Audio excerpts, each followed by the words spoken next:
Olá, começa agora o Mais Esportes e hoje nós vamos falar sobre uma modalidade que entrou nos Jogos Olímpicos de Atlanta, nos Estados Unidos, em 1996 e desde então não saiu mais. É um esporte voltado para áreas irregulares, como montanhas, terras, areias e até na neve. Recentemente nós tivemos a Copa do Mundo aqui no Brasil e foi um sucesso, viu?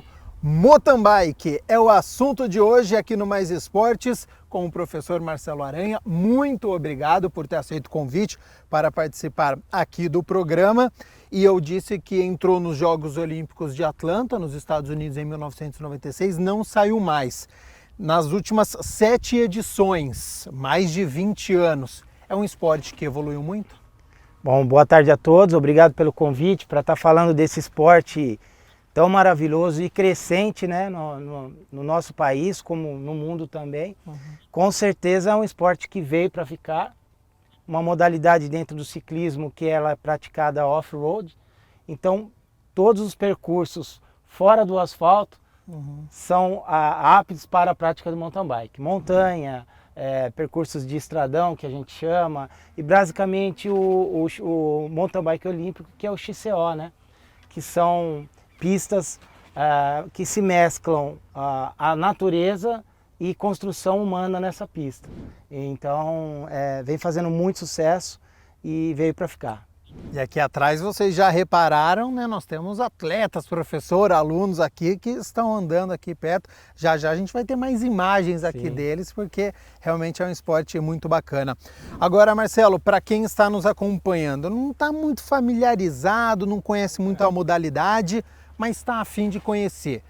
XCC, XCO, quais são as denominações do mountain bike? Tá, o mountain bike ele tem algumas denominações e percursos diferentes, né? Na verdade, isso até para uma atração de público ou para uma imagem televisiva, foi se criado algumas adaptações ao que era o mountain bike original, para que se pudesse ser um esporte mais vendável, vamos dizer assim, para o público, né?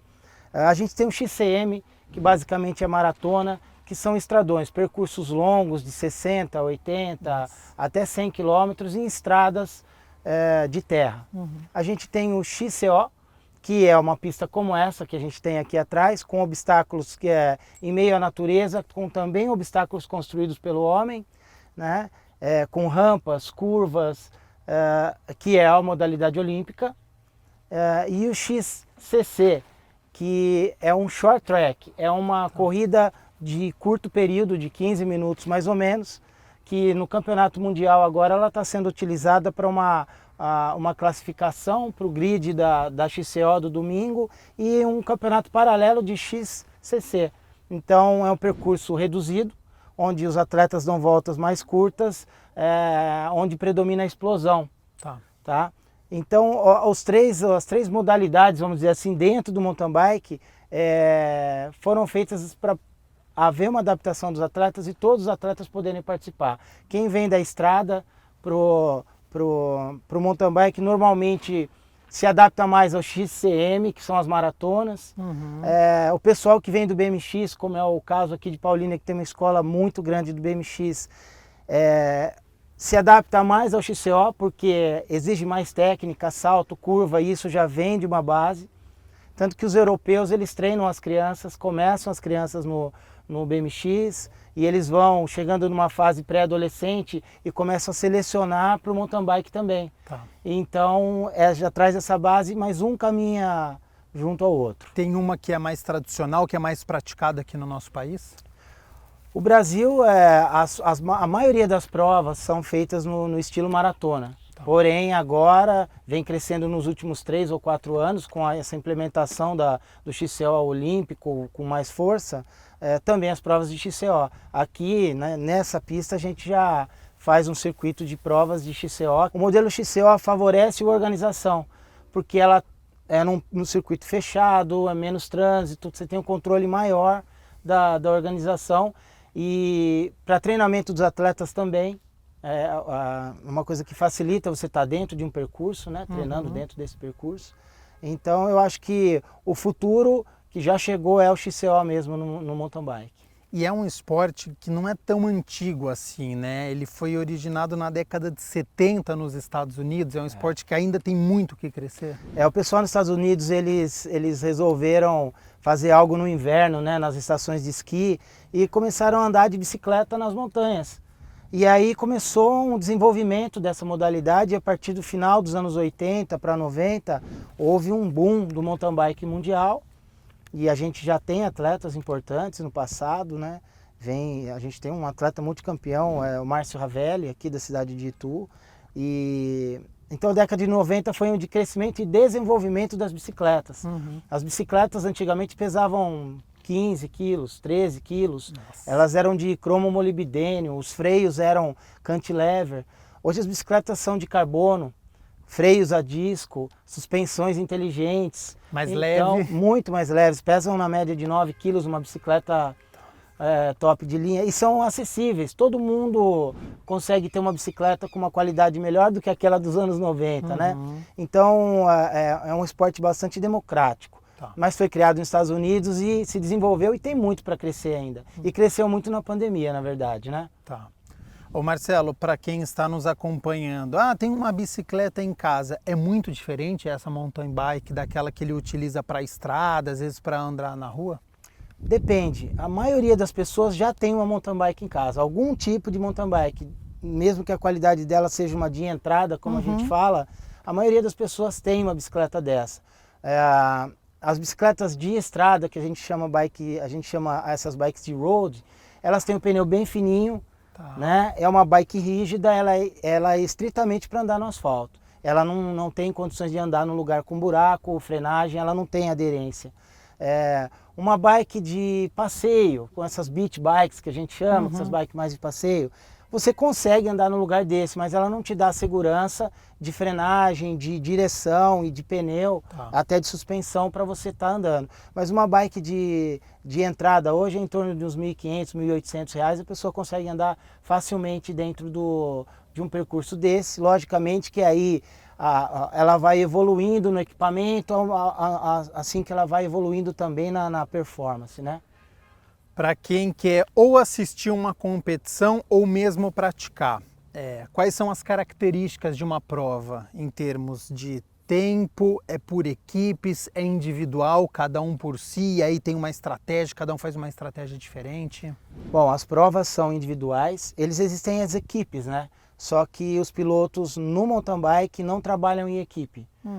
Dificilmente você vai ver um pelotão no mountain bike. É meio que cada um por si mesmo.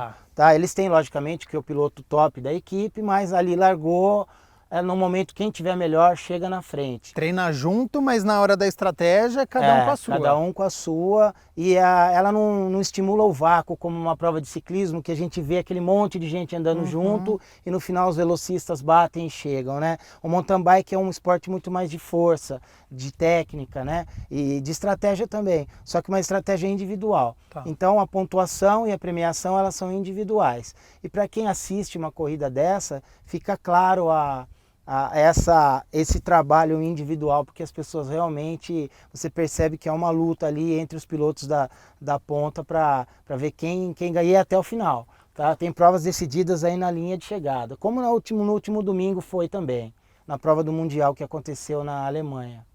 E tempo de duração de uma prova? Em torno de 1h30 um XCO. Nossa. 1h20, entre 1h15 e 1h30 um XCO. Bastante. E o XCC, que é o short track, de 15 a 20 minutos. Mas é uma prova muito explosiva, que exige bastante também dos atletas. E tem árbitro que fica acompanhando, tem uma passagem obrigatória que eles estão fazendo no circuito, tem um determinado momento que vai deles, como é que funciona? Não, a prova ela tem um circuito que você é obrigado a seguir, ele é todo traçado e com faixas, você não pode sair dessa linha, tá? Existem os pontos de controle de cronometragem, tá? E os árbitros de ponto em ponto para analisar alguma infração de algum atleta, alguma coisa desse tipo. Então não tem como o atleta cortar um caminho, ou né, ele pode ter o atalho dentro do percurso. Às vezes eles têm uma curva mais fechada que eles fazem, mas dentro... Um vai por aqui, outro por ali, mas tem que chegar no mesmo ponto. Dentro da delimitação do percurso. E aí existem árbitros para ver se não teve algum toque, alguma vamos dizer, uma falta de um atleta com outro. Existe uma falta? Alguém deu um encontrão com o outro? Às vezes sim, é difícil acontecer. Eles são bem assim, seguem bem as regras. No caso de um pneu furado, existem os pontos que você pode parar para trocar esse pneu. Se o teu pneu furar antes de um ponto de atendimento, você tem que pedalar ou empurrar essa bike pelo percurso até esse ponto. Não pode cortar um caminho, ir lá e trocar o pneu. Você que foi atleta, já aconteceu isso com você? Estava na competição, furou o pneu? Já aconteceu, acontece. Hoje em dia, no mountain bike, né, na maioria das bicicletas, mas no mountain bike a gente usa um líquido dentro do pneu, que quando esse pneu fura, esse líquido vaza e ele tampa esse buraco, se esse buraco não for muito grande. Olha só. É um selante que a gente chama. Tá. Então isso fez com que, mesmo que o pneu fure, o atleta consegue continuar na competição. Salvo se for um furo muito grande, aí vaza todo o líquido, aí ele tem que realmente parar, colocar uma câmera de ar, que normalmente nas provas tem os pontos de troca, eles não podem trocar em outro lugar. Tá. Mas num treino, por exemplo, uma pessoa que está começando, ela leva uma câmera de ar reserva, uma bomba, e aí ela para, troca e consegue continuar. É comum ter acidente? Tombo faz parte do ciclismo, né? Mas a gente trabalha bastante com a questão da segurança e do desenvolvimento da técnica dessas pessoas, desses alunos em cima da bicicleta, para que ele não aconteça. O tombo acontece por N fatores. Normalmente excesso de velocidade. Normalmente. A pessoa entra numa rampa mais rápido, ou numa curva mais rápido, ou até naquele dia choveu, o chão mudou um pouco. Escorregadio, ele pode sofrer uma queda.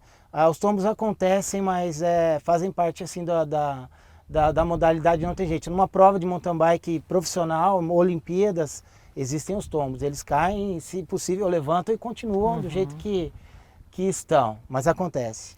Como é que é o preparo físico dos atletas no momento de competição? Bom, esses atletas eles treinam 7 dias por semana, de 2 a 3 sessões diárias de treino, são de 8 a 10 horas de treino, que incluem a parte aeróbica em cima da bicicleta, a parte muscular, uma parte de força, de treinamento de força, que a gente fala numa academia, né, com equipamentos de musculação e ginástica funcional, e a parte técnica também, além da parte psicológica, né? Então esses atletas eles têm uma equipe multidisciplinar, que é basicamente a proposta do nosso projeto. A gente traz basicamente uma equipe multidisciplinar para um projeto de crianças, né, de 12 a 18 anos, que é basicamente o que um atleta profissional tem. Eles têm todo o treinamento físico, técnico em cima da bicicleta, a parte psicológica e a parte nutricional. Então toda essa gama de estímulos faz com que o atleta fique um atleta completo e ele tem que trabalhar tudo isso. Qual que é a importância do psicológico que você citou? Às vezes o atleta ele é bom, ele é técnico, mas se o psicológico não está bom, o que acontece? Realmente a gente vê muitos casos de atletas que apontam como promessa, e fisicamente, tecnicamente perfeitos, mas psicologicamente falta alguma força mental para aqueles momentos de pressão ou mesmo de decisão, né? E a gente diz que a parte mental compõe grande parte de um atleta campeão. Ele é um esporte caro para quem está nos assistindo. Primeiro como hobby, eu não quero ser atleta, mas eu quero praticar modalidade. E depois para alguém que é atleta, é um esporte caro? Ele é barato para quem quer começar e ele pode ser caro para quem quer realmente investir numa bicicleta. Super acessível, a gente teve um crescimento gigantesco na pandemia, muitos esportes e academias fechadas, todo mundo migrou para o ciclismo e grande parte desse pessoal ficou. Até voltou a participar dos esportes que fazia, mas continuou pedalando. Então são muitos grupos de ciclismo, é muito acessível. A gente tem bicicletas aí de R$ 1.500 a R$ 150 mil. Então eu acho que a pessoa que quer praticar o esporte, né, quer começar no ciclismo, ela tem todas as condições de ter uma bike legal para começar, que vai te dar uma condição de treinar, um capacete, que é obrigatório, o item de segurança, né, a vestimenta. E eu acho que é super acessível. Um atleta profissional, ele precisa de uma bicicleta mais leve. Componente, como tudo, né? Quanto mais leve, mais caro ele fica, porque ele fica mais nobre. Eles ficam, ao invés de alumínio, é uma fibra de carbono, ou um titânio. Então, os mais nobres são mais caros, só que são bem mais leves e é um componente que dá mais resultado na performance. Mas para quem começa, a gente sempre diz, comece com uma bicicleta mais barata, condicione-se, vai sentindo, e aí com o tempo você vai migrando, porque todo mundo faz isso, começa com uma bike mais barata, dá uns 6 meses, um ano, troca de bike, vai trocando, e aí chega numa bicicleta que chega num ponto de equilíbrio aí entre o desenvolvimento dele e a performance mesmo que a bicicleta traz. Quem são os principais países no mountain bike? Bom, tradicionalmente Suíça.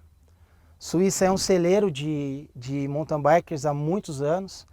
Eles têm um programa lá, como eu falei, desde das criancinhas, começam nas escolas lá, mas são assim, eles têm escolas com 1000 crianças. Nossa. Então assim, eles pegam uma peneira de 1000 crianças e eles vão indo, a idade vai passando, e eles formam na elite mundial, são vários suíços.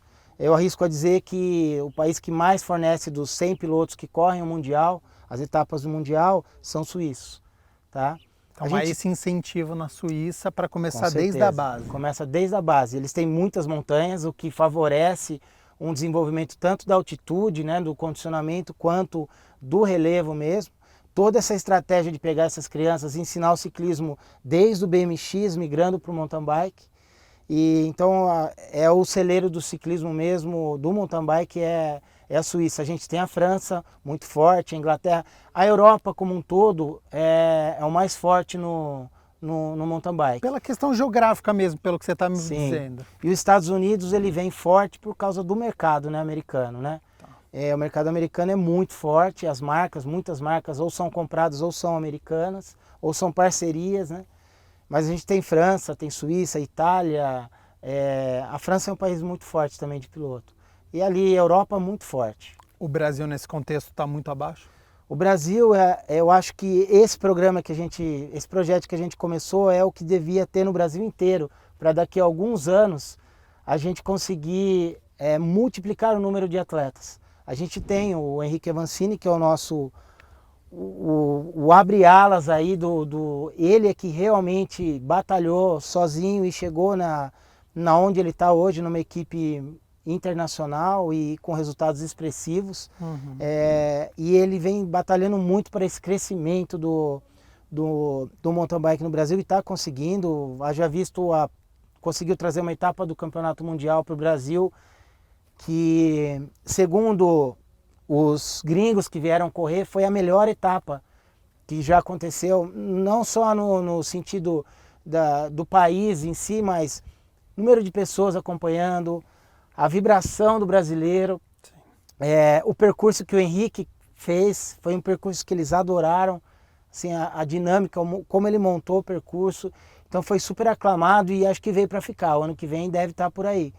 E realmente o Henrique Avancini é o maior expoente do mountain bike nacional, fez muito pelo esporte, está fazendo ainda, esporte diferenciado, mas a gente precisa massificar, né? Porque a gente tem um monte de jogador de futebol, por quê? Porque a gente tem vários times de futebol pelo Brasil inteiro. Então o ciclismo, a gente tem uma procura muito alta na escolinha, quer mais gente, quanto mais melhor. Ou seja, esse interesse tem. Existe. O que falta é popularizar, é ter mais cursos. E aí entra a Confederação de Ciclismo, por exemplo? Com certeza, um trabalho da Confederação para essa massificação, né, e essa popularização do ciclismo, porque uma criança carente ela não tem condição de comprar uma bicicleta.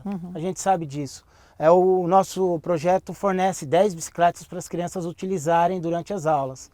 Você imagina se a gente tivesse 1000 projetos desse no Brasil? Então eu te falo, quantos Henriques Avancini a gente poderia fomentar? Porque você cria de 1000, você baixa numa idade para 100 e 10 desses vão ser profissionais. Mas 10 e 10 e 10 e 10 e 10, quer dizer, a coisa começa a rodar. É o que acontece muito, a gente não tem uma renovação muito grande. O Henrique está batalhando há muito tempo e só ele vem se destacando há uns 10 anos. Não tem ninguém que chegou perto do Henrique ainda. Então, quer dizer, qual é a estratégia? A estratégia é a gente usar o material humano que a gente tem, de relevo que a gente tem, que é muito, muito bom no Brasil, para o treinamento do mountain bike, e quintuplicar o número de pessoas que treinam e que começam a competir e que viram profissionais. Então vai aumentar o interesse da indústria em investir. Então eu acho que é uma roda que começou a rodar com o Henrique, e acho que agora a gente está indo num caminho de realmente o Brasil ter muito mais representantes aí na elite mundial. Você citou essa etapa da Copa do Mundo que aconteceu aqui no Brasil, em abril, e foi um sucesso, né? Eu vi um vídeo, mas parecia estádio de futebol. A galera, mas assim, lotou a arquibancada, foi uma festa muito grande. Qual que é a importância de uma etapa da Copa do Mundo aqui no Brasil, com o apoio da torcida? E para quem não está muito familiarizado, é comum ter a torcida vibrando dessa maneira? Foi uma característica do brasileiro? Não, realmente, a importância é imensurável para o esporte brasileiro. Conseguir trazer uma etapa, ele trabalha com essa ideia de trazer uma etapa para o Brasil há muito tempo. Né? O Brasil está fora do eixo da Europa, Estados Unidos, que é onde acontecem as provas. Ele conseguiu trazer essa prova para o Brasil. Ele provou para os organizadores, né, da UCI que realmente o país é um país que ama a bicicleta. O brasileiro por si só já tem essa paixão, né, que tudo vira uma torcida de futebol, realmente virou. Atletas europeus frios se emocionaram, você deve ter visto o vídeo, e foi fantástico, realmente abre uma nova era para o mountain bike no Brasil. Eu acho que vai continuar acontecendo, eles viram que aqui existe um mercado gigantesco, e isso é muito importante. A gente está falando de marcas de bicicleta que patrocinam esses atletas e vendem as suas bicicletas, e eu acho que a tendência agora é continuar, e o ano que vem ter novamente essa prova no Brasil. Foi fantástico. Foi a melhor prova de mountain bike, e eles dizem lá fora, de todos os tempos. Quantas etapas tem uma Copa do Mundo de mountain bike? Esse ano, se não me engano, são 9 etapas. Tá? É a Alemanha, aí os países da Europa, né? Alemanha, Suíça, tem na França, Itália, tem nos Estados Unidos, tem países que tem 2 etapas, e assim eles vão correndo e somando pontos. O atleta que somar mais pontos, ele é campeão do XCO e do XCC também, né? Que é o short track. Agora também tem uma camiseta de líder pro quem lidera a pontuação, tem uma camiseta listrada do arco-íris, que a gente chama. Tá. E pro XCC tem também isso, e pro XCO já existia e continua acontecendo. São 2 campeões, então, das etapas do circuito mundial. E existe o campeonato mundial, que é uma etapa só. Tá? Acontece também. Então aí você tem 2 campeões, o Mundial e o campeão da Copa do Mundo. Quem foi o campeão no Brasil foi o Nino Schutter, que é um dos maiores campeões mundiais da modalidade, e ele conquistou a 33ª vitória dele mundial, que ele estava perseguindo há mais de 2 anos. Nossa. Então foi assim, um suíço emocionado na Copa do Mundo do Brasil, foi fantástico, foi muito bom. Marcelo, a gente falou bastante aqui sobre a modalidade. Queria falar sobre a sua carreira também. Como é que foi o seu contato com o esporte, com o mountain bike e com outras modalidades também? Bom, eu tô em cima de uma bicicleta há quase 30 anos. Eu comecei na década de 80, foi final de 80, 88, 89, quando as mountain bikes saíram, eu comprei uma mountain bike, comecei a andar de mountain bike. Fiz algumas provas de mountain bike regionais, assim, pequenas. E logo depois o mountain bike deu uma caída, não tinha tanta prova e tal. Aí eu migrei para o triatlon, na época. Com a mountain bike, minha primeira prova de triatlon foi uma modalidade que a bicicleta poderia usar a mountain bike. Aí eu migrei para o triatlon, e aí me apaixonei pelo triatlon e fiquei 15 anos participando de provas de triatlon, provas de... corri mundiais e todo de forma amadora, mas corri fora do Brasil, conheci a Austrália, a França, Suíça, Cuba, Argentina, tudo competindo com triatlon. Fantástico. No meio toda a década de 90, entrei na educação física na PUC Campinas em 94, me formei em 97 e já comecei a trabalhar com atletas desde a época, né? Triatlon, ciclismo, corrida. Eu tenho uma assessoria que trabalho com empresas há 20 anos. Eu presto serviço dentro de empresas, monto academias, ginástica laboral, treino os atletas para as modalidades esportivas, funcionários das empresas e trabalho também com treinamento de atletas, né? Hoje também atendo aqui em vim trazer um pouco desse conhecimento aqui para o projeto. Viemos com o maior prazer, um projeto desse, pioneiro no Brasil, chamou minha atenção. Júlio me convidou, falei, não, eu tô dentro, pode contar comigo. E nos últimos 10 anos eu só ando de mountain bike, então todo treinamento em cima da bicicleta eu sou meio que uma cobaia minha mesmo. Eu treino e passo para os meus atletas, e a gente tem feito isso também com os meninos do projeto. A gente está passando bastante do conhecimento de tudo que a gente tem nesse tempo todo, aí nesses quase 30 anos, né, na profissão. E então tem um pouco de bagagem aí para trazer para esse projeto. Com certeza. E sempre teve incentivo de pais, familiares, como é que eles viam, né, essas suas viagens, esse seu amor pela modalidade? Sempre foi muito difícil, né, praticar esporte no Brasil, disso que a gente estava falando até agora. Então imagina há 20 anos, há 30 anos atrás, né, fazer uma viagem internacional. Então era aquele, guardava um dinheiro, fazia uma arrecadação com os amigos, uma festa, uma banda tocando, juntava uma grana e ia viajar.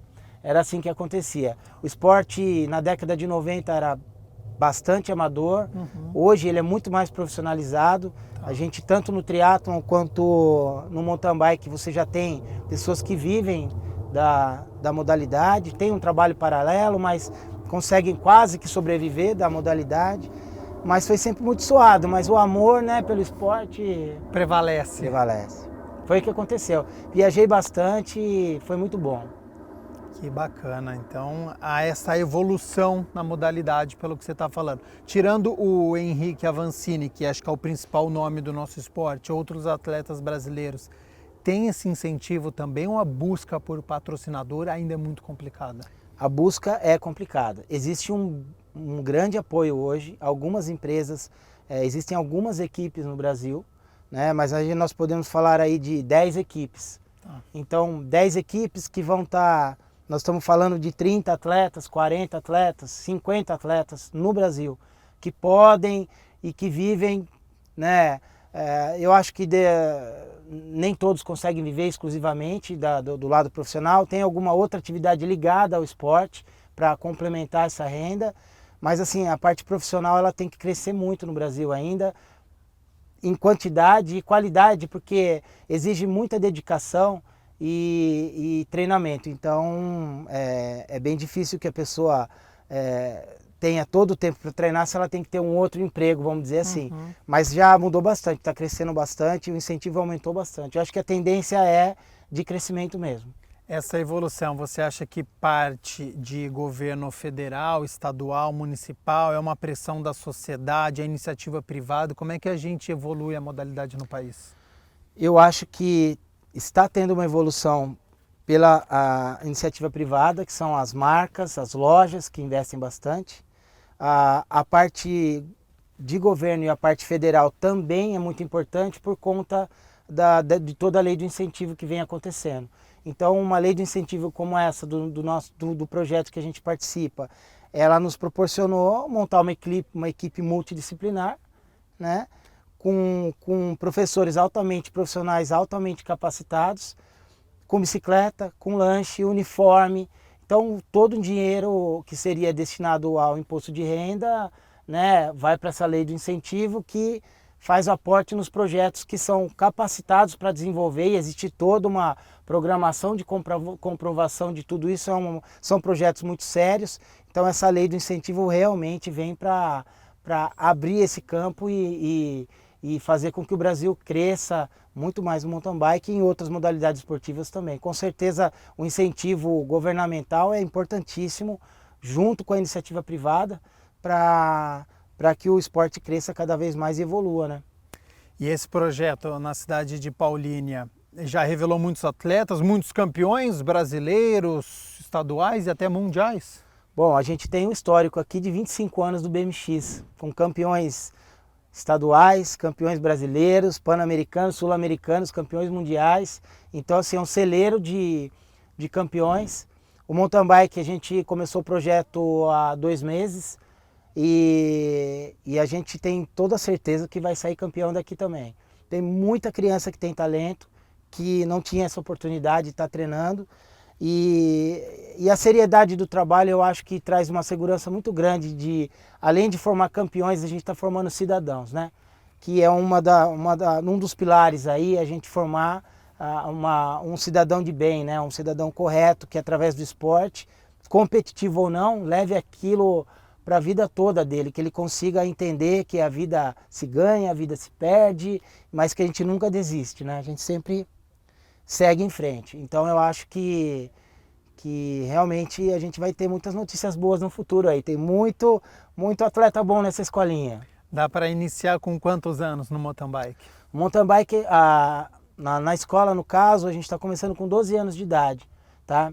É uma idade crítica, né? A gente sabe que é uma idade de 12 para 15 anos. As crianças normalmente entram na adolescência, uma época conturbada, e a gente está conseguindo trazer muitos atletas aí dessa idade para tá participando do projeto com a gente. Então, de 12 a 16 anos, 18 anos, a gente está trabalhando no projeto. Celular, internet, são obstáculos que vocês têm para convencer os adolescentes? Eu acho que a pandemia tornou todo mundo mais recluso naturalmente, né, por conta do isolamento social. E essa geração que tinha 9, 10, 11, 12 anos nessa época, ficaram mais reclusos e o único meio que eles tinham de se comunicar com o mundo era um videogame e um celular. Uhum. A pandemia passou e muitos deles continuaram nesse sistema. Então agora os pais estão lutando para tirar algumas crianças desse isolamento, e eu acho que sim, atrapalha, mas eu acho que está começando a retomar. Eles estão percebendo que a vida está aqui fora, tem coisa acontecendo, então a gente tem que fazer esse papel de educador e de trabalhar isso também, né? De trazer essa criança e viver, né? Como você falou, percurso de terra, mountain bike, todo lugar tem, né? Um lugar para a gente andar de bicicleta, mas eu tenho visto que a criançada está começando a sair, está começando a pegar gosto de novo pelo ar livre. E tem alguns requisitos que são importantes, como coordenação motora, equilíbrio, controle, isso dá para ser estimulado? Tudo isso é importante no mountain bike, no ciclismo em si, mas são exatamente esses pontos que a gente trabalha na aula, né? A gente trabalha coordenação, trabalha equilíbrio, trabalha resistência física, a parte técnica, né? Então, todas essas condições motoras são trabalhadas nas nossas aulas para que a criança consiga se desenvolver em cima da bicicleta e também na vida pessoal, né? Porque eles passam a ficar mais ágeis, mais fortes, mais bem preparados. Marcelo Aranha, muito obrigado pela disponibilidade do seu tempo. Acho que foi muito bacana para a gente poder conhecer mais essa modalidade que tem crescido, que teve uma etapa recente de Copa do Mundo no nosso país, que foi um sucesso. Tem um atleta de ponta, tem um atleta que sempre briga por vitórias, então acho que isso é fundamental. Tenho certeza que a gente vai voltar a conversar sempre para falar de um esporte cada vez mais fortalecido. Legal, eu agradeço a oportunidade. E para falar de mountain bike, na hora que vocês quiserem é só chamar que a gente vai estar sempre à disposição. Nós aqui agradecemos e também a sua companhia, a sua audiência. Continue aqui na TV Câmara Campinas e nos vemos numa próxima oportunidade. Tchau, tchau.